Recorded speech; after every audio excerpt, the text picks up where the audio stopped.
Assalamualaikum warahmatullahi wabarakatuh. Baik, selamat malam teman-teman semua. Kita masuk ke pertemuan 10 ya. Kita akan membahas terkait XML dan JSON. Baik, apa itu XML dan JSON? Ini sebenarnya implementasi daripada service oriented arsitektur secara umum ya. Jadi biasanya sebelum kita membahas terkait PHP gitu ya, atau apapun itulah ya, bahasa pemrograman apapun. Nah, biasanya, sering terjadi dalam dunia nyata itu ada suatu platform ya, di mana suatu platform itu butuh untuk mengakses sesuatu dari platform yang lain. Misalnya dan masing-masing platform itu dibangun dengan menggunakan bahasa tertentu gitu ya. Nah, di situ letaknya suatu service. Jadi kalau kita bisa gambar gitu ya, jadi di sini ada suatu platform gitu ya. Kemudian di sini ada suatu platform yang lain. Misalnya ini adalah user-nya, ya ini user. Nah, ketika user ini mengakses platform A dan platform A ini membutuhkan sesuatu dari platform B, ya, dan kemudian informasi tersebut akan dikembalikan ke user. Nah, ini di tengah-tengah ini ada suatu komunikasi gitu ya. Nah, komunikasi ini kita bisa, berikan dia suatu entitas, jadi kotak. Nah, kotak inilah yang disebut dengan service ya, atau layanan service. Misalnya yang A ini adalah aplikasi berbasis, mobile, Android misalnya. Yang satu lagi ini aplikasinya berbasis web, ya. Atau, platform apapun lah yang ada di A dan B ini. Mau dia berbasis web, desktop, dan lain-lain. Nah, ketika antar dua platform akan bertukar informasi, itu, akan menggunakan suatu service. Kenapa service? Karena dia membatasi akses data yang dimaksudkan terkait dengan platform tersebut, ya. Misalnya si A ini adalah aplikasi milik perusahaan X. Lalu si B ini adalah aplikasi milik perusahaan Y. Nah, terjadilah kerjasama antara X dan Y. Berarti X membutuhkan akses data dari Y, misalnya X membutuhkan akses data dari Y. Nah, tidak mungkin Y ini akan memberikan semua datanya langsung ke X. Tapi dia akan membatasi data mana yang boleh diakses, data mana yang boleh tidak, dan seterusnya dalam bentuk suatu service. Nah, jadi kalau ini, kita ngikutin service oriented arsitektur dengan konsep bisnis to bisnis gitu ya. Kalau misalnya A dan B ini ternyata milik perusahaan yang sama, itu biasanya, tetap ada service, tapi penerapan arsitektur itu lebih, dibutuhkan untuk kepentingan internal dari organisasi saja. Tapi kalau kejadian kayak gini maka butuhkan satu service. Nah, contoh dunia nyatanya misalnya A ini adalah platform ojek online misalnya, dan B ini adalah platform, bank ya untuk melakukan pembayaran. Nah, misalnya user ingin membayar platform ojek online ini dengan menggunakan debit menggunakan bank BUMN misalnya. Maka servis ini akan menghubungkan aplikasi ojek online itu dengan bank BUMN terkait. Ya, dan bank apapun yang ada di dalam platform ini. Atau kita sebut sebagai, multi payment biasanya. Nah, gitu ya. Jadi multi payment itu adalah perusahaan yang terpisah ya, atau third party yang menjalin kerjasama dengan perusahaan, utama, ya di mana utama di sini adalah ojek online ya dalam contoh kasus ini. Nah, bagaimana caranya mereka berkomunikasi dan bertukar data itu salah satunya adalah dengan XML ya dan JSON. XML ini, adalah suatu platform service tapi udah lama dan udah jarang dipakai gitu ya. Nah, kemudian sekarang itu yang banyak dipakai itu adalah JSON. JSON ini adalah bentuk, data yang bentuknya plain text dan, service yang digunakan itu biasanya berteknologi REST ya dan menggunakan suatu API. Jadi API itu umum ya, application programming interface, itu bisa SMS, XML, bisa JSON untuk datanya, tapi REST itu adalah teknologinya di mana REST itu sendiri menggunakan JSON ya dalam mengeksekusinya. Nah, kita lihat dulu, XML ya. Jadi ini XML ini adalah teknologi yang lama dan ini adalah service berbasis web ya. Jadi, bukan berbasis web, dia online service. Jadi kalau aplikasi kita tidak terhubung ke internet, maka kita tidak bisa menggunakan service ini, gitu ya. Baik, apa itu XML? Jadi XML ini adalah singkatan daripada Extensible Markup Language. Ya, dikembangkan tahun 1996 dan mendapatkan pengakuan dari W3C pada 10 Februari 1998. Ya, W3C itu adalah suatu organisasi yang selalu membuat suatu standar ya dalam urusan-urusan komunikasi terkait dengan teknologi. Jadi itu diakui pada 10 Februari 1998. Jadi dia dipakai biasanya untuk berkomunikasi ya antara suatu platform dengan platform yang lain, apapun platformnya. Nah, bentuknya itu seperti HTML yang punya tag, gitu ya, punya tag. Tapi tagnya itu kita bisa custom. Ya kalau HTML itu kan teksnya kalau misalnya tag P itu artinya paragraf. Terus tag tag apalagi tag TR itu baris baru misalnya. Tag I untuk italic, tag B untuk bold. Nah, itu kalau HTML udah ada reserve ya, udah ada tag yang di-reserve untuk diterjemahkan oleh HTML itu sendiri. Namun XML itu yang menerjemahkannya kita gitu ya. Jadi kita sendirilah yang menerjemahkan apa maksud daripada tag itu. Nah, gitu ya. Dan tag-nya itu kita sendiri yang custom. Nah, ini adalah turunan daripada SGML, itu teknologi yang udah lama banget ya, Standard Generalized Markup Language. Itu juga dipakai untuk berkomunikasi antara suatu platform dengan platform tertentu ya, dengan membatasi jumlah aksesnya, ya. Nah, XML itu dia akan men-sharing suatu dokumen. Ya, jadi bentuknya kalau XML ini adalah dokumen. Jadi XML ini nanti akan ada beberapa dokumen pendukung dan ada metadata pendukung seperti tag yang disebutkan tadi, ya. Nah, namun kita lebih fokus ke file XML-nya aja, gitu ya. Nah, di sini XML biasanya kita akan menyimpan suatu data yang bentuknya terstruktur ke dalam satu file dokumen, di mana memiliki sifat-sifat antara lain dia mudah untuk dibaca karena manusia juga bisa baca dokumen XML itu, gitu ya. Di mana dokumen XML itu membuatnya mudah ya, tinggal bikin suatu file dan ekstensinya adalah XML, .xml, maka sudah jadi dokumen XML-nya. Ya, jadi dia bisa dibaca, terus dia tidak ambigu, lalu dia extensible artinya bisa datanya cuma satu, cuma dua, cuma tiga dan seterusnya, dan terakhir adalah platform independen. Jadi platform apapun bisa mengakses dokumen XML apabila dokumen XML ini udah dipublish, ya.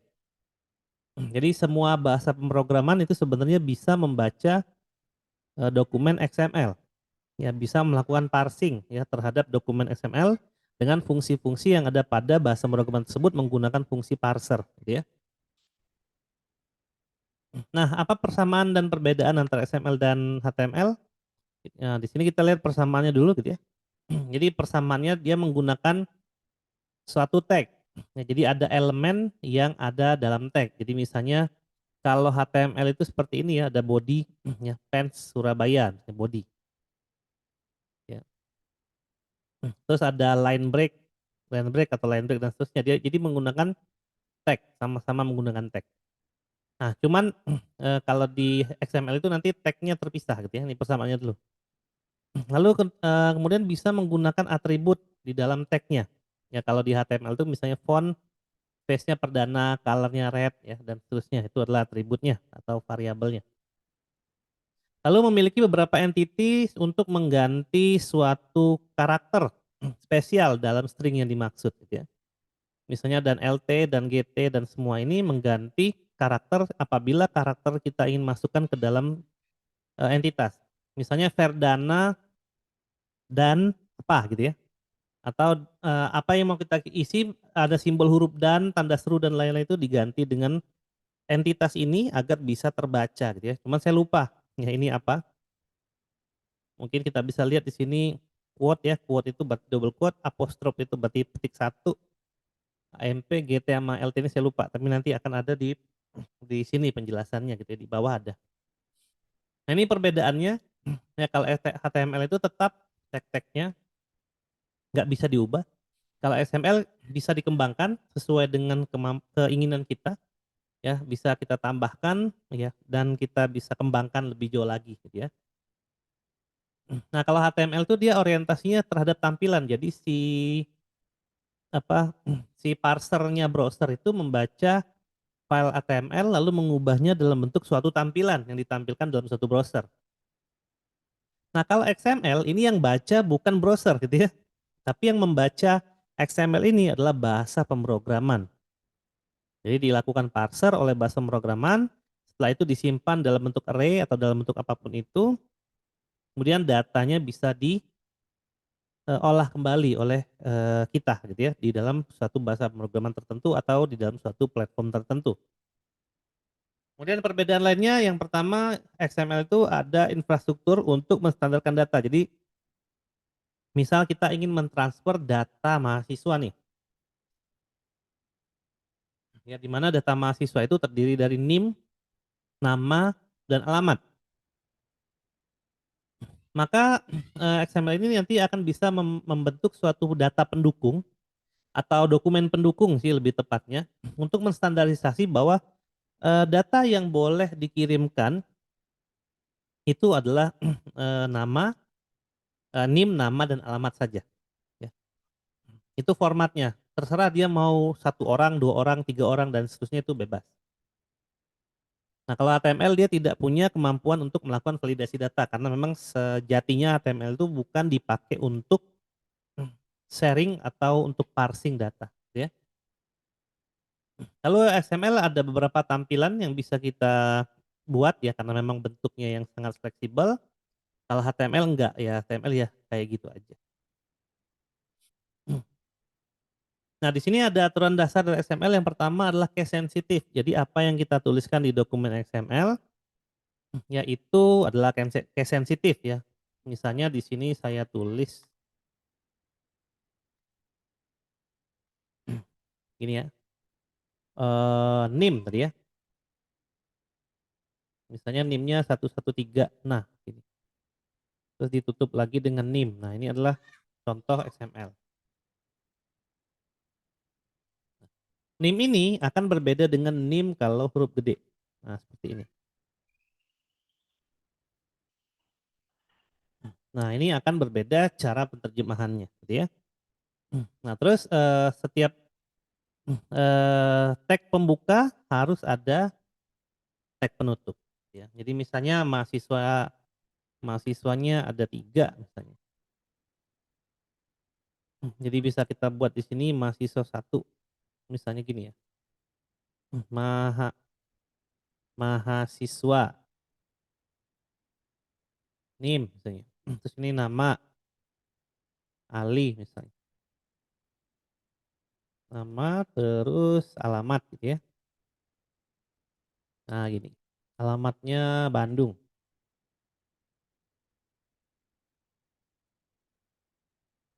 Terus di sini ditutup lagi dengan tag mahasiswa. Nah, gitu. Kalau mahasiswanya ternyata lebih dari 1, kita tinggal bisa bikin ID di sini.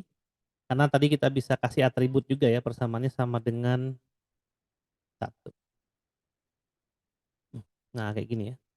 Kalau mahasiswanya 2 gimana? Ya udah ini kita copy gitu ya ke bawahnya. Kita kasih ID 2 gitu ya. Kalau mahasiswanya 3 gimana? Ya terus saja sampai habis gitu ya. Nah, jadi seperti itu. Dan setiap dokumen harus memiliki elemen root. Jadi ini elemen rootnya adalah mahasiswa. Ya, itu adalah elemen rootnya. Nah, ini adalah cara penulisan dokumen XML ya di mana dokumen XML ini akan dipakai untuk sharing data. Jadi ada platform yang nantinya akan membentuk dokumen XML ini sesuai dengan request dari platform yang lain ya. Jadi misalnya nih, ini clear dulu. Misalnya saya mau bayar ojek online tadi ya, bayar. Nah kemudian saya request untuk pembayaran bank BNI misalnya. Nah, lalu nanti aplikasi ojek online itu akan merequest ya pembayaran dalam seperti apa yang bisa dilakukan menggunakan bank BNI gitu ya. Misalnya yang pertama kali dia pasti akan melakukan pengecekan apakah rekening saya itu benar atau enggak gitu ya di bank BNI. Nah, maka dia akan request apakah rekening ini benar atau tidak. Nah, nanti si aplikasi dari bank BNI itu akan merespon dokumen XML yang berisi nilai true atau false aja yang akan di return ke saya. Apakah benar atau tidak ke aplikasi ojek online-nya tadi. Ya dan misalnya diminta untuk berapa jumlah tagihan, nah nanti juga akan otomatis ditampilkan. Jadi request respon itu bentuknya dalam bentuk HTML, XML gitu ya.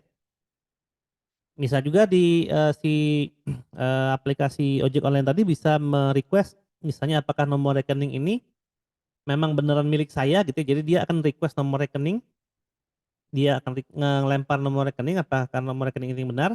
Kalau benar nanti yang di return ke aplikasi ojek online ini adalah nomor rekeningnya, nama pemiliknya, lalu saldonya misalnya gitu. Maka nanti akan bisa berkomunikasi seperti itu gitu ya. Jadi ada request dan respon dan ingat sekali lagi itu harus menggunakan jaringan internet.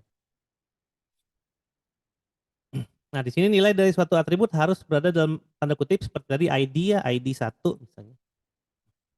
Terus ada beberapa karakter yang tidak dapat digunakan, ada reserve. Jadi misalnya kayak tadi dan, tanda seru, tanda tanya dan lain-lain itu ada beberapa reserve juga. Kalau HTML kan reserve-nya banyak, misalnya P itu untuk paragraf, ya, I untuk garis miring, B untuk bold dan seterusnya.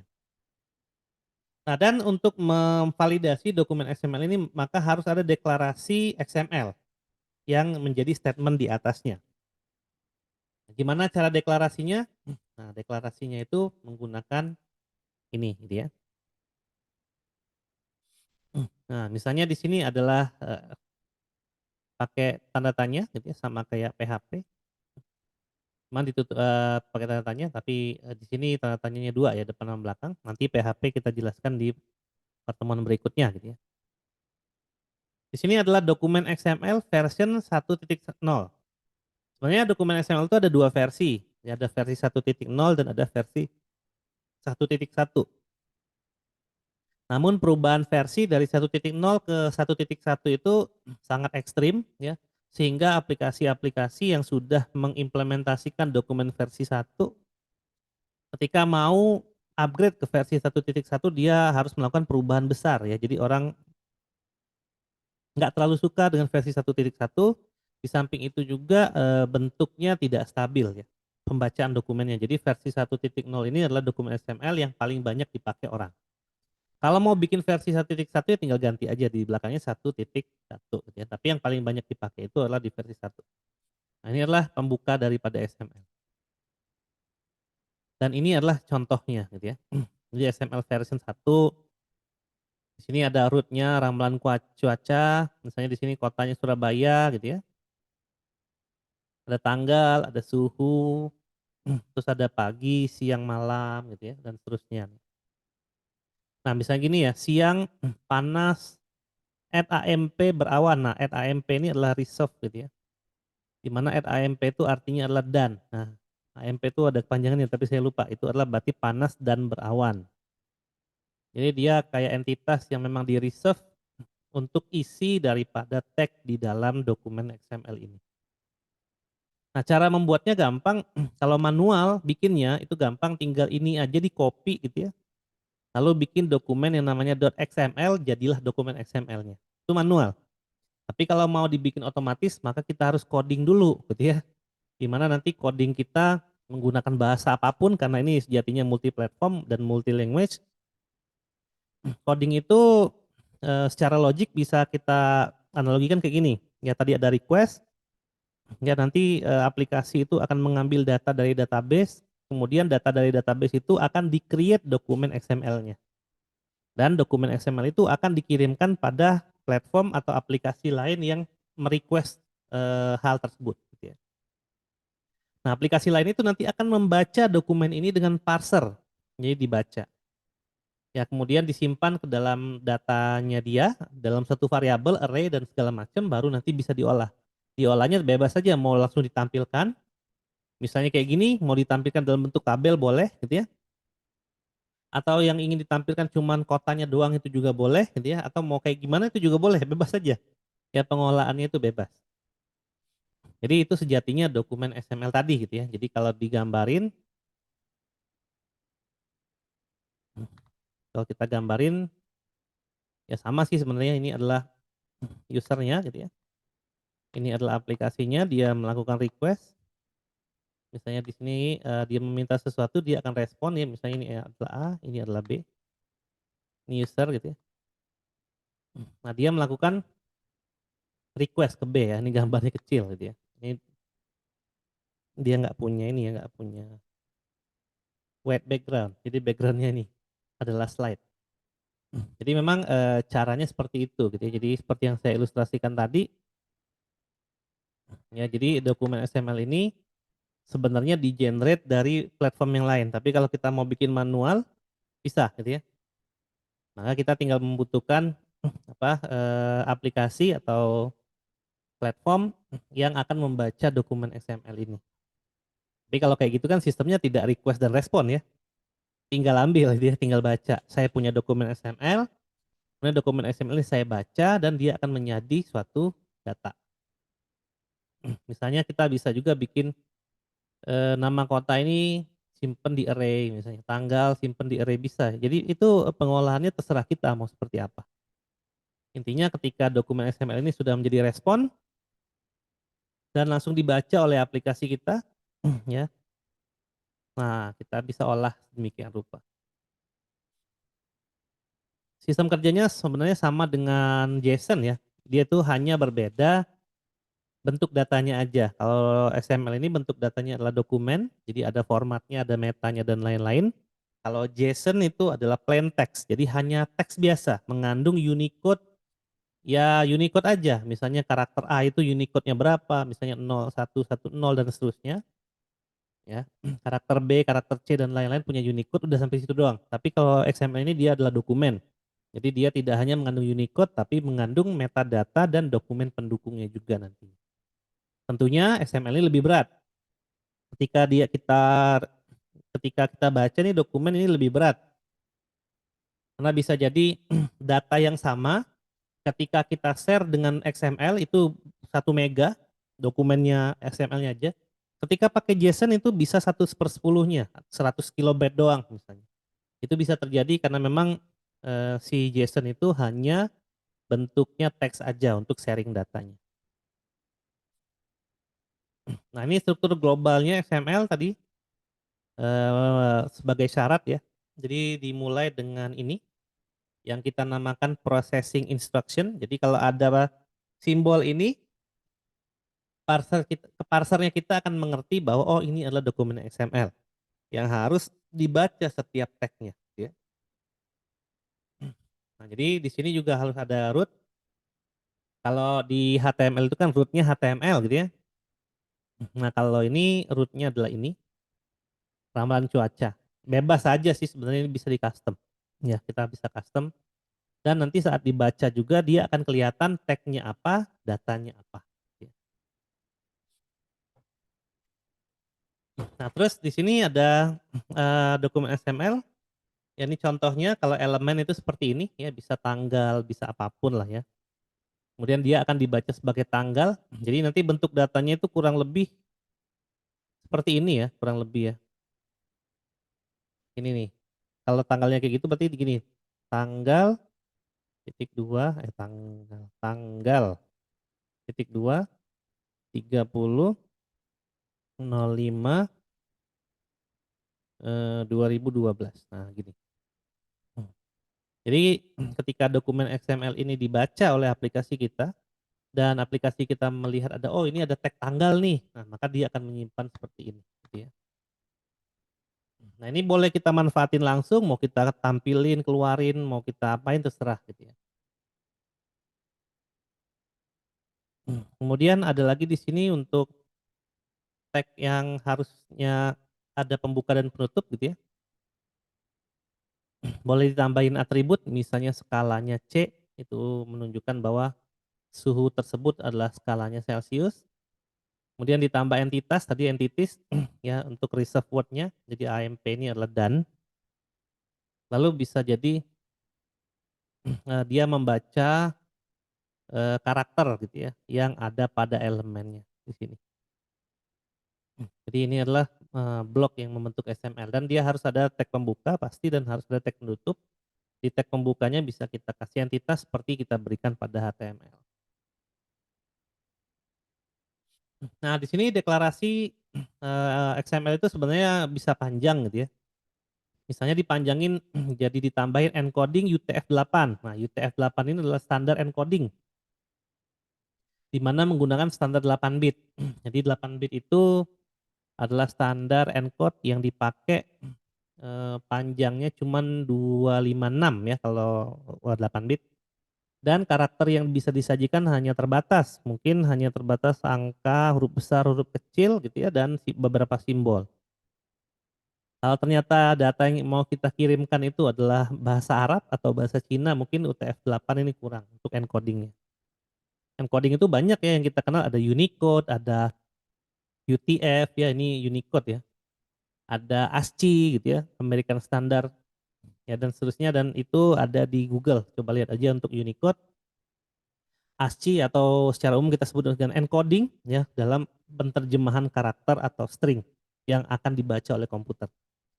Kemudian di sini kita tambahin standalone sama dengan yes, berarti dokumen XML ini hanyalah berdiri sendiri. Berdiri sendiri itu artinya dia cuma satu dokumen aja, hanya adalah ada .xml aja. Kalau dia ternyata standalone-nya no, berarti dia ada dokumen pendukungnya. Nah, dokumen pendukungnya itu bisa jadi dia berupa suatu metadata yang dipakai untuk menstandarkan format XML yang dimaksud. Ya, ada namanya DTD ya. Itu adalah dokumen yang dipakai untuk menstandarisasi dokumen XML yang dimaksud. Nah, berarti kalau standalone ini yes berarti tidak ada DTD. Kalau no berarti DTD-nya itu terpisah. Ya. Nah, ini encodingnya UTF-8 ya tadi ASCII ya. UTF-8 itu ASCII. Kalau UTF-16 itu Unicode ya. Saya salah sebut tadi ya. UTF-16 Unicode itu 16 bit, saya lupa. ASCII itu 8 bit. Ini juga bisa dihilangin nggak apa-apa gitu ya. Terus ini bukan versi 1 yang terakhir ya, versi 1.1 yang terakhir, tapi memang jarang dipakai karena memang yang lebih stabil itu adalah versi 1. Kalau JSON tidak ada versinya gitu ya. Jadi JSON ya gitu aja. Nah, di dalamnya bisa dikasihin elemen gitu ya, misalnya nama, awal, akhir. Jadi ini akan dibaca nama, di mana nama itu awalnya Jono, akhirnya adalah Andromeda misalnya. Atau ada atribut, bisa juga dituliskan seperti ini. Tapi jarang sih yang bikin nama awal dan akhir jadi atribut, biasanya awal dan akhir itu dijadikan elemen. Jadi ini namanya elemen, ini namanya atribut gitu ya. Nah, kalau dalam satu program itu sebenarnya lebih cepat di parsing itu adalah elemen dibandingkan atribut. Jadi sebenarnya kalau kita parsing ya, contoh yang di atas dengan yang di bawah ini akan menghasilkan sesuatu yang sama, yaitu nama awal Jono dan nama akhir adalah Andromeda. Tapi kecepatan parsingnya adalah lebih cepat memparsing elemen daripada memparsing nilai dari pada atribut.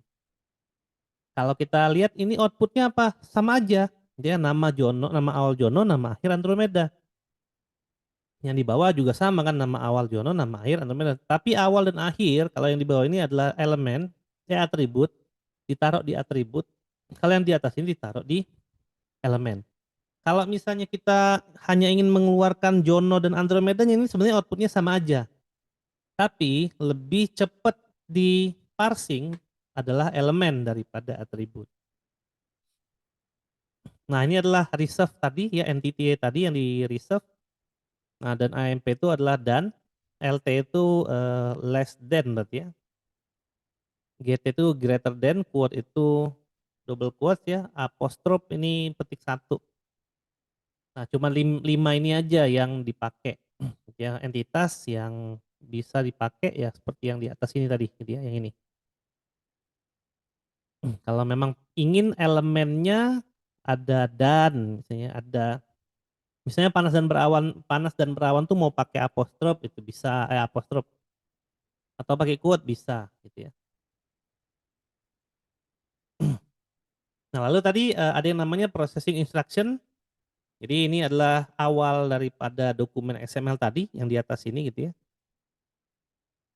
Di mana simbolnya adalah tanda tanya dan tanda tanya. Nah biasanya processing instruction ini dibaca pada awal parser. Pada awal parsing oleh parser. Jadi dibaca di awal oleh si parser apakah diidentifikasi sebagai dokumen XML atau tidak. Biasanya banyak program yang sudah bisa mengenali processing instruction ini ya. Tapi kalau sekarang parser yang modern itu biasanya sudah mengenali apakah ini XML atau tidak itu dari format dokumennya. Ketika format dokumen itu dikirim gitu ya dan diterima oleh program atau aplikasi yang kita buat. Nah, itu biasanya kalau kita pakai metode atau kita pakai fungsi untuk parser itu sendiri, biasanya parser udah tahu. Ya. Nah, di dalam dokumen XML itu juga bisa kita berikan komentar. Caranya adalah menggunakan tanda seru dan tanda minus gitu ya. Dan bentuk komentarnya ini sama dengan apa yang kita lakukan di HTML. Nah, biasanya komentar itu bisa kita pakai untuk menjelaskan struktur HTML bisa gitu ya. Atau di HTML juga kita bisa jelaskan ini untuk menunjukkan strukturnya apa gitu ya. Lalu biasanya kita bisa bikin keterangan lah gitu ya dalam dokumen XML ini apakah ini data yang penting atau tidak yang harus diakses atau tidak dalam satu platform itu bisa. Biasanya kita pakai di dalam proses testing gitu ya. Lebih lebih banyaknya di testing daripada di development. Nah, kalau komentar ini dia bukan elemen, jadi nggak perlu tag. Jadi tidak perlu tag pembuka dan tag penutup ya cukup kayak gitu aja gitu ya. Satu tag aja pakai tanda seru udah selesai gitu ya. Dan kalau komentar ini nggak bisa terlihat di browser tapi bisa ada di source code-nya. Ya kalau kita mau lihat di inspect dari browser baru komentarnya kelihatan. Kalau dari XML langsung enggak. Nah, kalau kita mau menstandarisasi dokumen XML yang kita buat, kita bisa bikin file yang namanya DTD ya, Document Type Definition, di mana itu adalah aturan-aturan yang bisa kita terapkan dalam dokumen XML. Nah, untuk DTD ini sebenarnya agak rumit bikinnya ya, jadi jarang juga orang yang mengirimkan XML itu tidak standalone. Jadi biasanya standarisasi pengiriman dokumen XML ini dari suatu platform ke platform yang lain itu diatur oleh parsernya. Ya, entah parser yang membuat dokumen XML ataupun yang nanti akan membacanya di berbagai macam bahasa pemrograman. Biasanya langsung dibuat di situ aja agar apa? Agar transfer datanya itu lebih ringan gitu ya. Kalau misalnya filenya XML-nya aja 1 mega, itu file DTD-nya bisa 1 mega juga, jadi 2 mega yang dikirim, ya. Bisa 2 kali lipatnya. Jadi biasanya memang standarisasi dokumennya itu diaturnya via aplikasi aja ya, tidak via DTD. Tapi bisa juga kita taruh di DTD-nya gitu ya. Mau kita taruh bersatu dengan dokumen XML-nya atau terpisah itu bebas. Tapi biasanya orang bikinnya terpisah. Jarang yang bikin bersatu. Kalau bersatu itu nanti membaca dokumen XML-nya jadi lebih ribet gitu ya. Nah, cuman itu tadi kalau dokumen DTD itu diikutsertakan dalam dokumen XML gitu ya, dikirim 2 dokumen, yang satu menjelaskan formatnya, maka transfer datanya akan menjadi lama. Yang harus kita pikirkan itu adalah akses dari aplikasi gitu ya. Bagaimana aplikasi ini jika diakses oleh 1 juta orang, misalnya kecepatan transfer data dan lain-lain, maka penggunaan DTD ini udah jarang dipakai ya atau tidak efektif. Jadi orang lebih suka hanya mentransfer dokumen XML-nya aja. Tapi itu sekali lagi dokumen XML itu sendiri udah berat gitu ya. Karena dia sendiri adalah dokumen bentuknya bukan plain text. Ya, jadi di sini dokumen XML ini sebenarnya dibuat untuk diproses oleh komputer ya. Walaupun secara langsung manusia bisa baca tapi bukan didesain untuk dibaca oleh manusia tapi dibaca oleh komputer. Ya, dibaca oleh suatu platform ke platform yang lainnya. Nah, walaupun begitu sebenarnya dokumen XML ini bisa dibaca oleh browser. Jadi browser bisa baca langsung.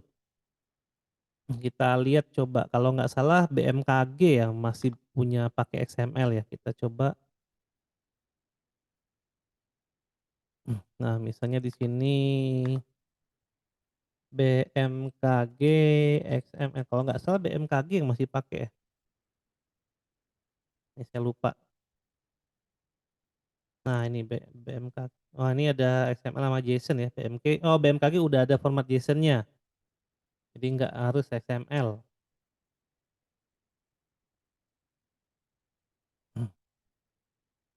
Nah ini versi XML-nya ada 2 versi nih. Misalnya data perakiraan cuaca, ini format XML-nya. Nah ini kita bisa lihat nih, gitu ya. Misalnya Provinsi Aceh per 4 Juni. Nah ini sebenarnya dibikin oleh platformnya BMKG, dia share di sini. Tapi ini share-nya terpisah ya, jadi dipisah nge-share-nya. Jadi dia nge-share kayak gini, jadi orang bisa akses semua dengan data, misalnya Provinsi Aceh ini adalah digital forecast aceh.xml. Ini kelihatan ya, tapi biasanya kalau sifat transfer data itu private ya, maka nggak mungkin di-share kayak gini gitu ya. Nah, ini kita bisa coba buka. Nah ini adalah digital forecast aceh.xml. Ya ini adalah XML-nya, kayak gini gitu ya. Nah ini banyak nih ya, ini data BMKG untuk XML per tanggal itu. Nah ini sebenarnya kita bisa copy ininya, filenya, lalu kita pastekan ke source dari aplikasi kita, entah itu kita pakai PHP, Java dan lain-lain, tapi bukan pakai HTML ya, bukan pakai JavaScript juga. Kemudian kita parsing data ini dan kita bisa keluarkan dalam bentuk gambar misalnya. Oh kalau ternyata cuacanya yang terdeteksi adalah cerah, maka gambar yang kita tampilkan itu adalah gambar matahari misalnya gitu ya. Nah itu bisa di aplikasi kita. Ya kita bikin bisa berbasis web, desktop dan lainnya. Jadi ini adalah file XML yang disediakan BMKG, tapi sifat file ini adalah open, terbuka. Nah biasanya BMKG itu akan mengupdate terus ini ya per hari ya kalau nggak salah ya. Nanti per hari ini dia beda lagi file XML-nya. Nah kalau BMKG ya per hari kalau nggak salah. Nah per hari dan dia dipisah di berbagai provinsi. Nah kita bisa aja manfaatin data ini, lalu kita baca pakai aplikasi yang kita buat, lalu kita tampilkan kembali dalam bentuk yang berbeda. Cuman ini adalah open ya, open. Jadi misalnya nanti datanya beda lagi, sebenarnya kita mengakses data yang sama, ini di copy karena dia nggak ada tahun ya, tahun atau tanggal itu cuma dilihat di pemutakhirannya aja, tapi nama filenya tetap ini, nama servisnya tetap sama, bukan nama servis apa, file servisnya tetap sama, file apa XML tetap sama, jadi kita tetap bisa baca. Kalau misalnya aplikasi kita dibuka besok, maka dia akan mengikuti data dari XML dari BMKG itu untuk keesokan harinya juga gitu. Jadi tidak perlu tiap hari kita update nama filenya, nggak perlu, asal kita bisa akses link ini tadi. Ya, jadi kita bikin misalnya kita bikin aplikasi untuk perakiraan cuaca versi kita sendiri, tapi perakiraan cuacanya kita pakai dari BMKG, nah itu bisa tuh, gitu ya. Nah, ini kita tinggal parsing aja ya, ini semua data dari BMKG kita tinggal parsing aja, kemudian kita tinggal pakai data yang menurut kita perlu saja di aplikasi kita. Nah, jadi seperti itu untuk XML gitu ya. Itu tadi sifatnya open, karena datanya juga open gratis. Tapi kalau datanya misalnya kayak multi payment, itu kan perjanjiannya berbayar ya. Jadi memang tidak se-open itu. Jadi dokumen XML-nya apa itu biasanya auto generate karena sifatnya berbayar. Kenapa auto generate? Karena biar orang lain nggak bisa baca. Karena kalau orang lain, karena dokumen XML itu sebenarnya udah ada di internet gitu ya. Orang lain bisa akses, tapi biasanya nanti kalau misalnya dia berbayar akan ada token, di mana token itu nanti dipakai untuk memverifikasi dokumen XML ini apakah benar, yang mengaksesnya pun juga benar gitu ya, dari sumber yang benar dan dari yang mengaksesnya juga benar. Oke, jadi seperti itu ya untuk XML. Kemudian di sini ada beberapa tambahan standar dari dokumen XML. Jadi ada XHTML di sini. XHTML itu berarti ada HTML di dalam XML. Lalu ada XAML, Extensible Application Markup Language. Ini untuk aplikasi Microsoft Silverlight atau DirectX. Kalau ada SOAP, nah ini untuk mendefinisikan bentuk dari pesan dan untuk remote procedure call juga. Nah ini SOAP inilah yang nanti akan mengatur apakah suatu dokumen XML ini berasal dari sumber yang benar dan menuju ke sumber yang benar juga gitu ya. Sehingga SOAP ini adalah yang akan membungkus nanti dokumen XML-nya. Kalau yang tadi itu SOAP-nya nggak ada karena open. Kalau yang private itu SOAP-nya nanti ada. Gitu ya. Dan lain-lain gitu, di sini ada. Nah, lalu yang kedua itu adalah JSON. JSON itu sebenarnya adalah JavaScript Object Notation. Jadi notasi-notasi JavaScript. Bentuknya pun kayak JavaScript karena dimulai dengan kurung kurawal. Nah, gitu ya. Nah, sebenarnya fungsi dari JSON ini sama persis dengan fungsi dari XML. Tapi dia lebih ringan dan teknologinya lebih baru karena diaksesnya menggunakan REST API gitu ya. Dengan teknologi REST API kita bisa membuat suatu XML,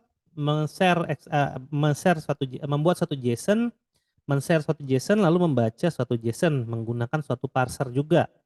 Tapi parsernya sekali lagi tergantung bahasa pemrogramannya. Cuman kalau pemrograman untuk versi yang terakhir ini semua udah bisa untuk memparsing JSON. Konsepnya juga sama seperti XML tadi. Ada user gitu ya, mengakses aplikasi objek online, lalu aplikasi objek online itu nge-request data payment gitu ya dari bank, lalu bank akan merespon dalam bentuk JSON. Jadi bedanya cuma dokumen transfernya aja. Kalau yang tadi ditransfer adalah XML, kalau JSON yang ditransfer adalah JSON. Ya. Dokumen JSON ini bentuknya sama seperti XML. Kalau XML tadi .xml, kalau JSON ini adalah .json, pakai .json di belakangnya. Dan JSON ini lebih ringan karena apa? Karena dia tidak perlu dokumen pendukung apapun. Ya. Dia hanyalah plain text biasa. Nah, JSON ini adalah subset dari JavaScript. Jadi bagian dari JavaScript yang kita pelajari kemarin. Tapi dia khusus untuk format transfer atau pertukaran data. Gitu ya. Nah, JSON ini dibangun dengan dua struktur. Yang pertama dia ada name dan ada value. Jadi kayak tadi ada elemen, ada atribut gitu ya. Di elemen itu ada nilainya kan. Nah, kalau JSON ini juga sama, ada name, ada juga value. Ya. Nah, dalam perawatan lain bisa jadi dia adalah suatu objek, record, struct, dictionary, hash table, dan lain-lain. Tergantung dari penggunaan JSON ini sendiri. Dan bisa dipakai dan bisa disimpan juga menggunakan bentuk array, vektor, list, sequence, dan lain-lain lah. Jadi ini macam-macam. Ya, dia bentuknya juga sederhana ya, hanya seperti ini aja. Ya, ada kurung kurawal buka dan tutup. Kemudian di sini ada full name. Nah, ini name-nya. Titik dua Jono Gumilang. Ya, ini adalah value-nya gitu ya.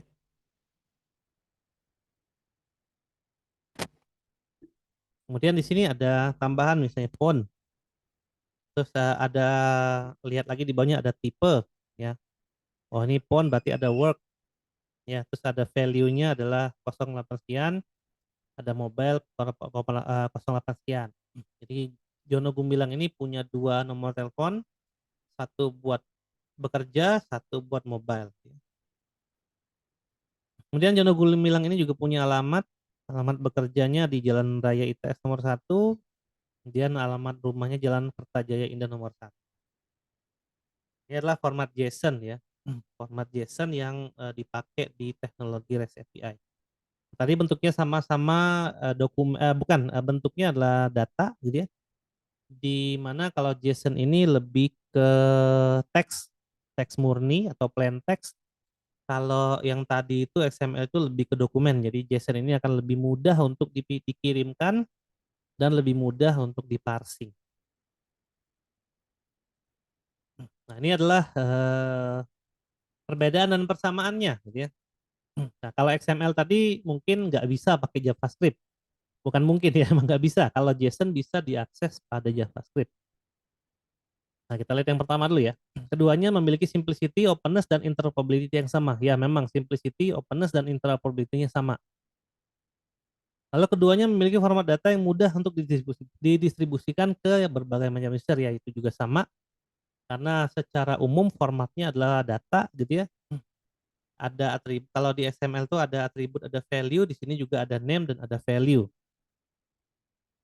Nah, kalau JSON nggak bisa di-extend, dia cuma bisa nyimpan plain text. Kalau XML bisa di-extend untuk menyimpan data gambar, data video, dan lain-lain.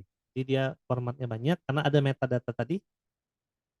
Lalu JSON memang ukurannya lebih kecil karena dia hanya plain text. JSON lebih besar karena ada dokumen. Kemudian JSON tadi lebih mudah digunakan pada JavaScript, bisa dibaca oleh JavaScript. Lalu untuk aplikasi yang menggunakan Ajax, karena Ajax itu adalah berasal dari JavaScript, nanti kita akan pelajari juga ya. Tapi sebelum belajar Ajax, kita akan belajar PHP dulu gitu ya. Nah, parsing JSON itu lebih mudah dan lebih cepat dibandingkan dengan parsing XML. Lalu sebagian besar web service saat ini kebanyakan menyediakan data dalam bentuk XML, tapi secara yang open, yang gratisan ya. Kalau yang berbayar biasanya udah pakai JSON. Nah, jadi secara arsitektur dia sama, posisinya adalah di service, layanan, yang dikirimkan adalah sama, yaitu data, gitu ya, dan cara berkomunikasi juga sama. Bedanya adalah teknologinya aja. Ya, dan beda, yang satunya dokumen, yang satunya bukan. Ya, jadi seperti itu ya, adalah XML dan JSON ya. Terima kasih sudah menyimak video ini sampai dengan akhir. Ya, saya akhiri. Wassalamualaikum warahmatullahi wabarakatuh.